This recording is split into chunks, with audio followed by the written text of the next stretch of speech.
Mavi vatanın çelik kubbesidir.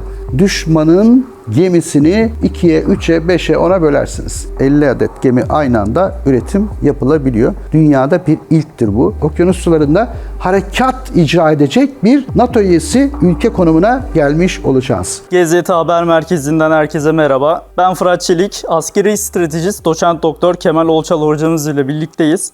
Hocam merhabalar, hoş geldiniz. Hoş bulduk Fırat. Kolay gelsin. Teşekkürler hocam. Bugün Türkiye'nin ürettiği savaş gemilerini konuşacağız. Türkiye hangi savaş gemileri üretiyor? Bu gemilerde hangi silahlar konuştu? Gelecekte deniz kuvvetleri envanterimiz nasıl olacak? Hepsini görseller üzerinden tek tek siz değerli seyircilerimizle beraber değerlendireceğiz. Ama öncelikle programın başlamadan önce küçük bir hatırlatmamız var. GZT ailesi olarak 3 milyon aboneye doğru ilerliyoruz. Sizlerden ricamız da kanala abone olmayı, beğenip yorum yapmayı, destek olmanızı bekliyoruz. GZT aboneliği çok önemli. En güncel bilgiler, en teknik bilgiler GZT kanalında yer alıyor. Bizler de katkı sağlıyoruz. Lütfen abone olunuz. Çok teşekkürler hocam. Hemen vakit kaybetmeden başlayalım. Hocam bildiğiniz üzere Türk Deniz Kuvvetleri Türkiye savaş gemisi üretiminde oldukça hızlı. Şöyle bir Akdeniz'de ilerleyen bir filoyu düşünürsek TCG İstanbul nasıl bir rol oynuyor? Şimdi hemen baştan şunu söyleyelim. Türk Deniz Kuvvetleri Komutanlığımızsa 50 adet gemi aynı anda, Sayın Cumhurbaşkanımızın da ifadesiyle 50 adet gemi aynı anda üretim yapılabiliyor. Dünyada bir ilktir bu. Hatta buna yurt dışına ihraç edilecek olan gemiler hariç dahil değildir. Dolayısıyla şimdi sorduğunuz soruya bakalım. Akdeniz bizim çok önemli bir havzamız. Karadeniz çok kritik bir deniz havzası. Adalar Denizi hakeza öyle. Fakat NATO şapkasıyla gittiğimiz başka denizler de var. Baltık Deniz Havzası var. Umman Denizi, Arap Denizi, Somali açıkları filan. Dolayısıyla Akdeniz'de örnek olarak alırsak bir deniz filomuz hangi grup parçalarla hareket ediyor? Şöyle bir kısaca onu ben söyleyeyim. Arkasından gemilerimize geçelim. Bakınız şimdi. Tabii bu bazı gemiler üretime devam ediyor. Bazı gemiler envanterde. Filonun içerisinde aslında bizim birkaç yıl içerisinde olacak gemiler de var. Onda dikkate çekmek lazım. Çok önemli bir sancak gemimiz var. Ortada bir sancak gemisi. Milli uçak gemimiz. Mugen dediğimiz gemi. Çok önemli bir gemi, birazdan anlatacağız. Bu bizim sancak gemimiz. Onu söyleyelim. Yani bütün komuta kontrolün yer aldığı, bütün radar sistemlerinin füzyon şeklinde birleştiği bir gemi olacak bu. Dolayısıyla bunun yanında hemen yakınlarında bir başka gemi daha olacak. Çift halde. O da TF-2000 gemisi. Çok önemli birazdan anlatacağız tekrar. Hava savunma muhrebi. Türk Silahlı Kuvvetleri'ne, Türk Deniz Kuvvetleri'ne girecek olan yepyeni bir gemi. Birazdan onları da anlatacağız. Hemen diğer kanatta da aynı şekilde yine bir TF-2000 olacak. Bir filonun Akdeniz'deki olası hareketini ifade etmeye çalışıyoruz. Bunlar muhripler. Onun yanında hemen bir tane eşlik eden gemi olacak. İstif tipi gemiler diyoruz. Bunlar Fırkateyn. Birazdan anlatacağımız TCG İstanbul dediğimiz gemi aslında bir Fırkateyn ve istif tipi gemilerdendir. Yanında diğer açık kanatta bir ada tipi başka bir gemimiz olacak. Bunlar da korvet. Çok önemli bir. Aynısı diğer kanatta da olduğunu farz edelim. Hemen açıklarda bir tane tekrar ada tipi korvet. Ada burada, iki kanatta. Bir de burada istif tipi İstanbul TCG İstanbul gemisi. Şimdi bunlar bir filo şeklinde hareket ederken bir de bizim Hisar tipi gemilerimiz var. Onlar da açık deniz karakol gemileri, nispeten daha düşük boyutlu olan gemiler. Bunlar da Hisar tipi gemiler. Bakın bu bir filodur. Tabii biz bunu çizdik, böyle gösterdik. Fakat bu filolar göreve göre değişebilir. Uçaklar, bazen gemilerin bir kısmı değiştirilebilir. İlaveler olabilir ama paket olarak gezildiğinde önümüzdeki yıllarda bir tane uçak gemimiz, çok önemli bir gemi. Hatta buna şeyi de ilave edelim. TCG Anadolu'yu. TCG Anadolu. Bu da amfibi çıkartma gemisidir. LH dediğimiz gemi. Burada biliyorsunuz çeşitli platformlar var. Hatta buna biz yeni bir isim bulduk. Türkiye'nin SİHA gemisi olarak geçiyor. Dolayısıyla üzerinde hem Bayraktar TB3, Anka 3, Kızıl Elma'nın yeni versiyonu gibi sadece insansız hava araçlarına ev sahipliği yapacak olan bir amfibi çıkartma gemisi. Yaklaşık 1223 kişilik bir mürettebatı var. TCG İstanbul İstif sınıfı gemilerden. Bu bir Fırkateyn ve bizim temel muharebe deniz unsurumuz. 3100 ton. Şimdi bu tonaja bakarak çok büyük bir gemi gibi algılamayınız. Bu orta sınıf büyüklükte bir gemimizdir. Bunun sebeplerini söyleyeceğim. Aslında hemen söyleyelim. 3100 ton. Mesela 4500 tonluk fırkateynler falan var. Dolayısıyla bu düşük ağırlığı süper manevra kabiliyeti sağlıyor. Süper hız sağlıyor ve hareket sağlığı sağlıyor. Mesela 5700 deniz mili hareket sahası var. Dolayısıyla 5700 deniz mili gidebilecek kapasiteye sahip bir seferde. 29 knot hızı var. Bu ne demektir 29 knot hız? 30 knot Amerikan uçak gemilerinin hızı olduğunu düşündüğünüzde Amerikan gemilerinin, uçak gemilerinin hatta hızına yaklaşabilecek bir sürat demektir. Ve manevra demektir. Dolayısıyla bu manevra ve hareket sahası biraz da hafifliğinden kaynaklanıyor. Dolayısıyla denizlerde bizim TCG İstanbul'la mücadele edebilecek tipte bir fırkateyn bulmak çok zor. Üstünde hangi tip silahlar var? Onlara bir bakalım şimdi. Ana batarya 76 milimetrelik top. Çok önemli bir silah. 76 milimetrelik top. Yani bu 20 kilometre mesafedeki her türlü deniz aracını ortadan kaldırabilir. Dolayısıyla bu topla çok şiddetli devasa saldırılar yapabilirsiniz. Mesela 16 hücreli, onu söyleyelim hemen. 16 hücreli MIDLAS dikey atım sistemi var. MIDLAS. Bu ne demektir? Dikey atım sistemi. Bu sistem içerisinde işte silahlar görüyorsunuz. Bu sistem içerisinde 16 adet hücre var.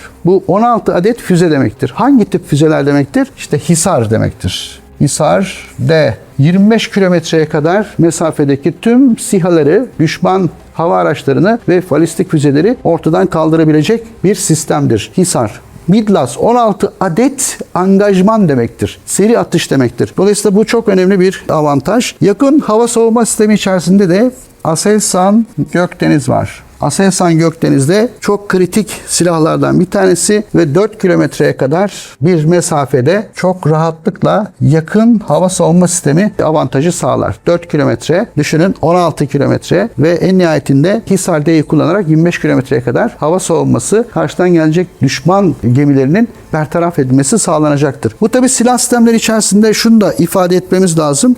Bir de Roketsan var. Onun da hakkını verelim. Roketsan. Roketsan'ın neyi var? Bizde atmaca var. Atmaca. Bu da bir füze. Bu ne kadar mesafe? 250 kilometre. Yani düşünün 250 kilometre mesafeden atmacayla düşmanın gemisini 2'ye, 3'e, 5'e, 10'a bölersiniz. Bu şu demektir. Hatay açıklarından çıkmış olan bir tane TCG İstanbul gemimiz hemen güneyden kuzeye doğru hareket eden bir düşman gemisini daha Laskiye'yi geçmeden, yani Suriye sınırları, Lübnan sınırlarına gelmeden karasularına oradan rahatlıkla imha edebilecek. Arada koskoca bir Suriye varken Laskiye, Tartus, Lübnan açıklarında vurur. Siz anlamışsınızdır hangi ülke olduğunu, hemen güneyinde. Dolayısıyla böyle bir çok önemli atmaca dediğimiz bir gemi savar füzesi var. Bunun dışında tabii Aselsan Stop, o da önemli. Onu da yazalım. Yine Aselsan torpil geçmiş herhalde. Aselsan'ın bir Stop dediğimiz makine tüfeği var. Bu makine tüfekte şöyle diyelim çift namlulu. Bu da etrafındaki yakın emniyetini sağlayan silah sistemleri. Dolayısıyla burada silah sistemleri buyken bir de bunun radar sistemleri var. Radar sistemleri, çok kritik radar var üzerinde. Bakınız şuradan zaten belli oluyor. Şu blok komuta kontrol ve radar sistemleri ve radar sistemleri içerisinde AESA radarı var. Bunu da ilave edelim. Tabii AESA radarlarının şöyle söylemek lazım. AESA radar çok uzun mesafeden, yaklaşık 400 kilometre mesafeden düşman uçaklarını, düşman gemilerini ve hatta gövde altı sensörleriyle de denizaltı yaklaşımlarını rahatlıkla tespit edebiliyor. Yani etraftan gelecek, denizin altından, havadan ve deniz üstünden gelecek tüm araçları şu radar sistemleriyle ve sensör sistemleriyle tespit edebilecek kapasiteyi haiz olduğunu söyleyelim. Hocam şimdi Türkiye hani karada çelik kubbeyle hava savunma sistemini kuruyor. Denizde de TF2000 bunda öne çıkan sistemlerimizden. TF2000'de nasıl bir hava savunma sistemi olacak? Neleri koruyacak? Hangi silahlar konuşlu olacak? Şimdi TF2000 tip olarak bir muhriptir. Amerika Birleşik Devletleri'nde karşılığı Alex Burke dediğimiz gemidir. O da hava savunma muhribidir. Bazıları kruvazör der bana ama biz muhrip ifadesini kullanıyoruz. Şimdi TF2000'in içerisinde neler var? Şimdi öncelikle TF2000 muhribimizde MIDLAS var. Yani dikey atım sistemi. MIDLAS. Burada ne var? HISAR. Yine HISAR artı siper. Şimdi tekrar 25 kilometre diyelim. Siperler 100 kilometreden başlıyor. 150 ve 180. Yani bir versiyon, ikinci ve üçüncü versiyonları. Dolayısıyla Şu versiyon henüz daha geçmedi sistem ama şu iki versiyon sistemde devam ediyor envanterde. Hisar D zaten devam ediyor. 1500 ve 150 kilometrelik mesafeden en üst katmandan hava savunma sistemi olarak çalışmasını gerçekleştiriyor. Onun dışında yine ana batarya olarak 127 milimetrelik top var. Bu da çok önemli. Biraz önceki anlattığımız TCG Anadolu 76 milimetreydi. Kıyaslayın diye söylüyorum. Yani 76'dan 127 milimetrelik bir ana batarya topuna çıkıyoruz. O yüzden bunun da mesafesi yaklaşık 24 kilometre. Şöyle diyelim. 24 kilometre mesafeden bu klasik mühimmat. Ama güdüm takarsanız bu 80-100 arasına çıkar. 80-100 kilometre arasına çıkartabilirsiniz. Demek ki Midnas bir numara, en tepe katman, en üst katman. Ondan sonra bir topumuz var. 127 mm top var. Bunun dışında Gökdeniz gene bunda var. Gökdeniz dediğimiz yakın hava savunma sistemi Gökdeniz. 35 milimetrelik parçacıklı mühimmat atar. Bunun dışında Gökdeniz'in dışında Levent dediğimiz füze sistemi var. Levent. Levent'in içinde de Sungur var. Yani Levent füze sistemin içerisindeki Sungurlar belli bir mesafeden bir füze desteği sağlıyor. Onun da mesafesini şöyle söyleyelim. Leventler 11 kilometre civarı. Diğer taraftan Gökdeniz'de 4 kilometre biraz önce söylemiştik zaten. Demek ki bakın buradaki silah sistemleri, katmanlı silah sistemleri beraber kullanılan silah sistemleri. Bu kadar yetenekli olan TF-2000'in hangi görevleri yaptığını söyleyelim. Bu bir çelik kubbedir. Onu net söyleyelim. Çelik kubbe. Deniz çelik kubbesidir. Mavi Vatan'ın çelik kubbesi. Mavi Vatan çelik kubbesi. Bravo. Mavi Vatan'ın çelik kubbesidir. Burada hava kuvvetleri bizzat kendisi, hava kuvvetlerimiz bizzat kendisi çelik kubbedir. Hava çelik kubbe. Hava çelik kubbedir. Karadaki çelik kubbemizin bileşenleri Siper, Hisar, Korkut vesaire 100 falan da var. Sungur orada da var. Bu da kara çelik kubbesidir. Kara çelik kubbesi. Bunların hepsi AESA radarla beslenir. Mesela bir tanesi Alp radarıdır. Alp 100, Alp 300, Alp 600'e kadar çıkan. İşte bütün bu sistemler Türkiye'nin hava savunma sistemi TF-2000 ile beraber Hakim'de birleşir. Hakim. Dolayısıyla biz buna ne diyoruz? Advent diyoruz. Yani savaş yönetim sistemi. Bir tanesi işte TF-2000 dediğimiz hava savunma muhrebimiz. Bu önümüzdeki yıllarda envantere girdiği andan itibaren en başta gösterdiğim filonun göz bebeği bir hava savunma sistemi olacak efendim. Hocam deniz kuvvetlerimizin aslında merakla beklenen savaş gemilerinden biri MUGEM, yani milli uçak gemimiz. Milli uçak gemisinde neler olacak, hangi sistemler konuşulacak ve özellikle hangi savaş uçaklarımız milli uçak gemisinde yer alacak?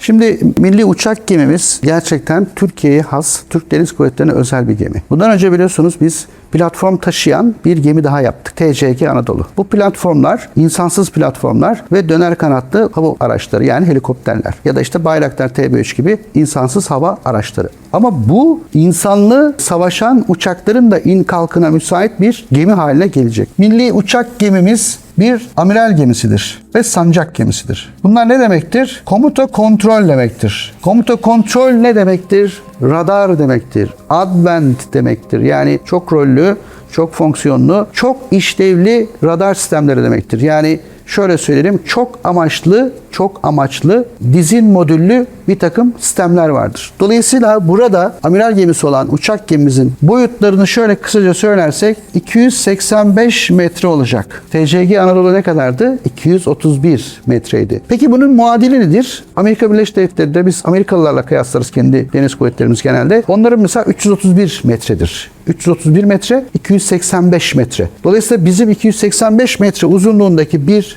milli uçak gemimiz bizim ihtiyaçlarımızı karşılıyor. Şimdi şeyine bakalım. Mesela 72 metre eni vardır. 72 metre en vardır.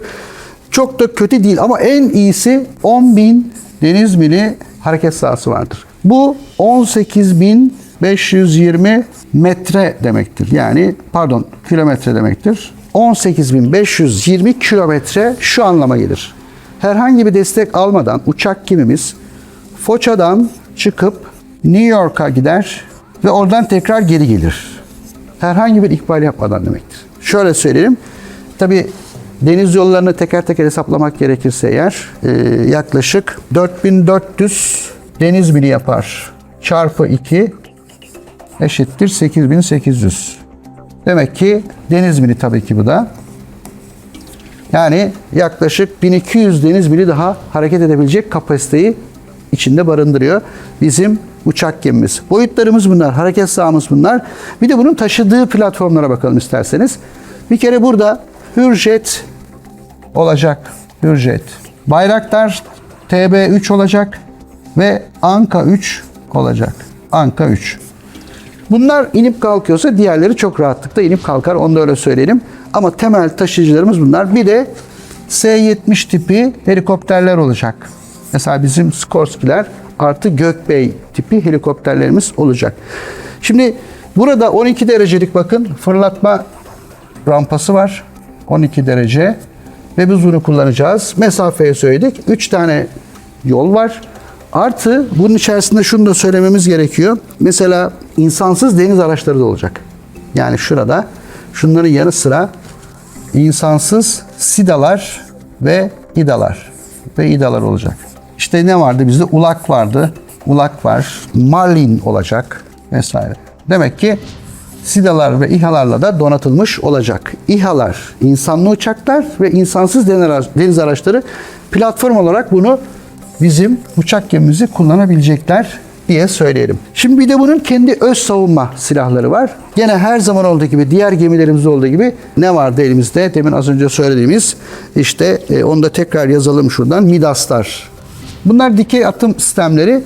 Bunun içerisinden Hisar D'ye atılacak ve siperler atılacak. Demek ki 150 kilometreye kadar yukarıda yani yaklaşık mesafede bir uçak geldiğinde bu gemiden durdurmak mümkün hale gelmiş olacak. Yine kendi öz topları var, öz silahları var. Yakın hava savunma sistemleri Gökdeniz var. Gökdeniz burada olacak. Ve kendi topu var. Kendi sistemini kurup kendi hava savunmasını, kendi torpidolarıyla, atmacalarla, kendi deniz güvenliğini sağlayacak. Denizaltı güvenliğini sensörlerle sağlayacak ve torpidolarla imha edecek. Demek ki bu tablo içerisinde çok kritik bir lig atlamış olacak Türk Deniz Kuvvetleri.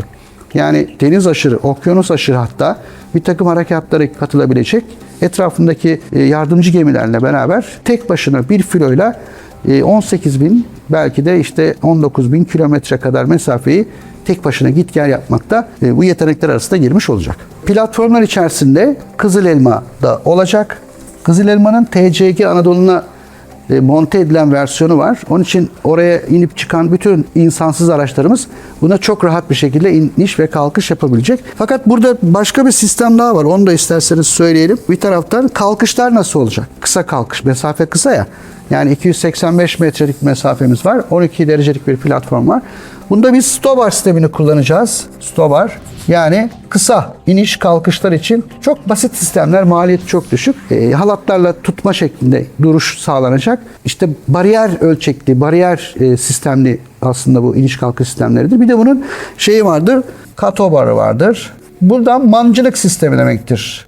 Mancınık. Bizim Kaan Milli Muharebe Uçağımız ve ona benzer. Yani iniş kalkış yapabilecek statüde olan tüm hava araçlarımızın iniş ve kalkışını kolaylaştıracak olan katobar sistemidir. Dolayısıyla bu katobar sistemiyle ileriki dönemlerde Stobar'dan sonra monte edileceği ifade ediliyor. Dolayısıyla in-kalk sistemimiz de bu şekilde. Reis sınıfı denizaltımız var. Bir de Milden var. Neden iki tip denizaltı seçildi ve hangisi daha çok yerlilik oranına sahip? İkisinin arasındaki farklar neler hocam? Şimdi efendim denizaltılarda bizde reis tipi, reis sınıfı denizaltılar var. Bunun menşei Alman biliyorsunuz. Alman denizaltıdır bu. Fakat Milden dediğimiz proje bizim milli denizaltı ve Türktür. Öz ve öz Türktür. %100 yerlidir, onu söyleyelim. Bu da Alman tipidir. Fakat bizim kendi fonksiyonlarımıza uygun hale getirilmiştir. Şimdi karşılaştırırsak ikisinde de AYIP sistemi var. Ne demek AYIP sistemi onu söyleyelim. Yani havadan bağımsız itki sistemi. Bu şu demektir. Biliyorsunuz normalde denizaltılar oksijen ihtiyacı hissederler, hava ihtiyacı hissederler ve sık sık suyun üstüne çıkıp oksijeni yanma odasına göndermek zorundalar. Ama burada haftalarca suyun altında hareket edebilirler. Dolayısıyla Milden, reis sınıfı da aynı şekildedir. Bunların ikisi de havadan bağımsız yakıt sistemi daha doğrusu itki sistemi çalıştırırlar ve bu çalışan sistemle örneğin 20 gün boyunca denizin altında hiç yukarı çıkmadan, görüntü vermeden rahatlıkla kendilerini gizleyebilirler ya da hareket edebilirler. Bir de bakın bizim burada Reis'te de olabilir bu. Ama bizde silah sistemleri olarak Akya var biliyorsunuz. Akya nedir? Akya Atmaca'nın kapsüllü halidir. Dolayısıyla denizin altındaki bir denizaltımız yani Mil'den denizaltımız Akya ile denizin üstündeki bütün kruvazörleri, muhripleri, fırkateynleri, korvetleri hatta denizin içinde giden herhangi bir denizaltıyı da imha edebilir. Çok önemli bir sistem. Atmaca artı mayınlar ve en sonunda gezgin diyelim. Daha da şuraya yazalım. Gezgin füzemiz. Biliyorsunuz dolanan mühimmat bizim Mil'den denizaltımızdan atılacak. Bunların tamamı Reis sınıfında da aslında şu anda kullanılıyor. Fakat biz Reis sınıfından elde ettiğimiz tüm tecrübeleri, tüm birikimleri, tüm yetenekleri ilave ederek Mil'den projesi içerisine dahil ettik. Onun için Mil'den bizim için denizin altında TCG İstanbul'dur. Net olarak söyleyelim fırkateyn yani ya da korvetimizdir. Hisar tipi açık karakol denizimizdir ya da işte ada tipi korvettir. Denizin üstündeki yeteneklerin hepsi hemen hemen denizin altında da var şu anda. Mil'den bu çok daha net hale gelmiş olacak. Yani şu sistemlerle daha gelişmiş bir proje haline karşımıza çıkacak. Onu öyle söyleyelim. 2040'ta Türk Deniz Kuvvetleri envanterini nasıl bir tablo karşılıyor? Şimdi 2026 yılındayız. 14 yıl sonra bizim deniz kuvvetlerimizde bakın ne olacak. Hemen söyleyelim. Milli değil mi? Denizaltımız olacak. Pardon, uçak gemimiz olacak. MUGEM. Çok büyük ihtimalle 2 ve daha fazla olma ihtimali var. Düşünün bir tane milli uçak gemimiz ve 2 tane milli uçak gemimiz olma ihtimali o tarihlerde çok büyük olası. TF-2000 dediğimiz hava savunma bataryamız en az ben 6 ve üstü olarak görüyorum planlanan. Yani hava savunmasını deniz kuvvetlerimiz deniz üstünden hem sahil şeritleri, karasuları, kara ve hava sahasının güvenliğini sağlayabilecek pozisyona gelecek. Bir de TCG Anadolu dediğimiz bizim gemimiz, amfibi gemimiz Anadolu. Bunlardan çok büyük ihtimalle en az 6 adet elimizde mevcut olacak. Dolayısıyla bunlar tek tek filolarda 6 parçalı toplu filo saldırıları ya da harekatları yapabilecek konuma gelecekler. Yine bizim Mil'den dediğimiz Milli Denizaltı projemiz hayata geçecek. Bunun sayısını tahmin etmek çok kolay değil. Ama çok büyük ihtimalle uçak gemisi, işte TCG Anadolu sayısından daha fazla miktarda biz Mil'dene kavuşmuş olacağız ve denizaltılarımız o sayıya ulaşmış olacak ve denizin altından da hakimiyeti sağlayacağız. Bu arada Kaan uçağımızın inebileceği platform milli uçak gemimizde olacak. Kızıl Elma inip kalkabilecek. TB3 ve diğer seri inip kalkabilecek. Artı diğer helikopter, atak helikopterleri dahil uçak gemimize TCG Anadolu inip kalkabilecek. Dolayısıyla 2040'ta artık hava kuvvetlerimiz deniz kuvvetlerinin içinde ve üstünde olacak. Dolayısıyla hava kuvvetleri ve deniz kuvvetleri müşterek artı deniz kuvvetlerimiz müşterek çalışacaklar. Yani bir uçak gemisinde, bu gemide bir amiral varken yanında bir hava generali olacak. TCG Anadolu içerisinde bir deniz amirali varken ya da albayı varken onun yanında bir havacı albay olacak. Yani filoları, insansız hava araçlarını ve diğer tüm birimleri kontrol etmek artık müşterek hale gelecek. Bu sisteme, deniz kuvvetlerimizin ulaştığı bu sayısal sisteme stratejik doktrinler de ilave edilecek. Yani sayılar arttıkça, yetenekten arttıkça, radar sistemleri değiştikçe, komuta kontrol sistemleri değiştikçe bir şekilde stratejik konseptlerde de değişiklikler yapılacak. Yani artık biz karasularını koruyan bir deniz kuvvetleri sahibi değil, karasuların ötesinde münhasır ekonomik bölgelerini de koruyan, komşu ülkelerin karasularını da koruyan ki Somali'nin karasularını biz koruyoruz şu anda. Hatta yavaş yavaş Pasifik'te Endonezya, Malezya ve Atlantik Okyanusu'nda belki de Atlantik'in ötesine kadar ulaşabilecek. İşte kuzeyde Ümitburnu'nun açıklarında, Afrika'nın güneyindeki o açık sularda, okyanus sularında harekat icra edecek bir NATO üyesi ülke konumuna gelmiş olacağız. Çok teşekkürler değerli yorumlarınız için. Teşekkür ederim. Programımızın sonuna geldik. Askeri stratejist Doçent Doktor Kemal Orçal hocamla birlikte Türk Deniz Kuvvetleri'ni ele aldık. Hangi gemilerimiz üretiyor? Hangi silahlar konuşlandırılacak? 2040'ta Türk Deniz Kuvvetleri nasıl bir yapıya bürünecek? Bunları tek tek sizlere aktardık. Kanalımıza abone olmayı, beğenip yorum yapmayı unutmayın. Hoşça kalın.